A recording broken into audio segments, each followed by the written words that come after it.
Gálatas, capítulo 2. 14 anos depois, voltei a Jerusalém, dessa vez com Barnabé, e Tito também nos acompanhou.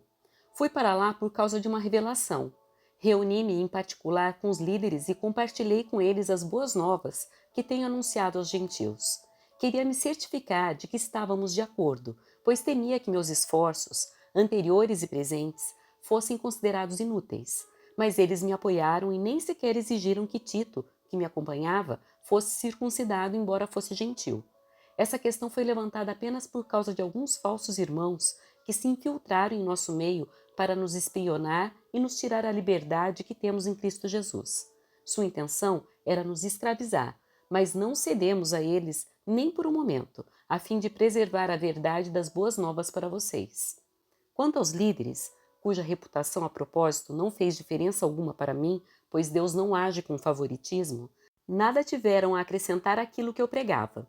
Ao contrário, viram que me havia sido confiada a responsabilidade de anunciar as boas novas aos gentios, assim como a Pedro tinha sido confiada a responsabilidade de anunciar as boas novas aos judeus. Pois o mesmo Deus que atuou por meio de Pedro como apóstolo aos judeus, também atuou por meu intermédio como apóstolo aos gentios. De fato, Tiago, Pedro e João, tidos como colunas, reconheceram a graça que me foi dada e aceitaram Barnabé e a mim como seus colaboradores.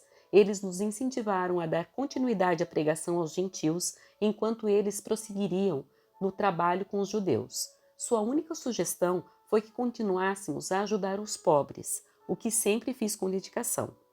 Mas quando Pedro veio a Antioquia, tive de opor-me a ele abertamente, pois o que ele fez foi muito errado.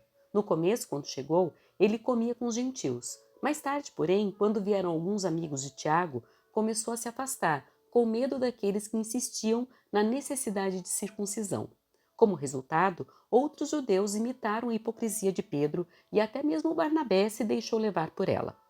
Quando vi que não estavam seguindo a verdade das boas novas, disse a Pedro diante de todos: Se você, que é judeu de nascimento, vive como gentil e não como judeu, por que agora obriga esses gentios a viverem como judeus?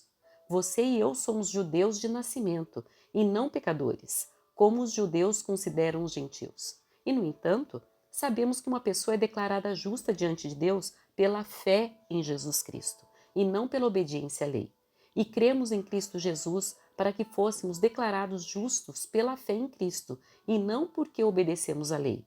Pois ninguém é declarado justo diante de Deus pela obediência à lei. Mas se a busca da justiça por meio de Cristo nos torna culpados de abandonar a lei, isso torna Cristo responsável por nosso pecado? De maneira nenhuma. Se, pois, reconstruo o antigo sistema da lei que já destruí, então faço de mim mesmo transgressor da lei. Pois quando procurei viver por meio da lei, ela me condenou. Portanto, morri para a lei a fim de viver para Deus. Fui crucificado com Cristo. Assim, já não sou eu quem vive, mas Cristo vive em mim. Portanto, vivo nesse corpo terreno pela fé no Filho de Deus, que me amou e se entregou por mim. Não considero a graça de Deus algo sem sentido, pois se a obediência à lei nos tornasse justos diante de Deus, não haveria necessidade alguma de Cristo morrer.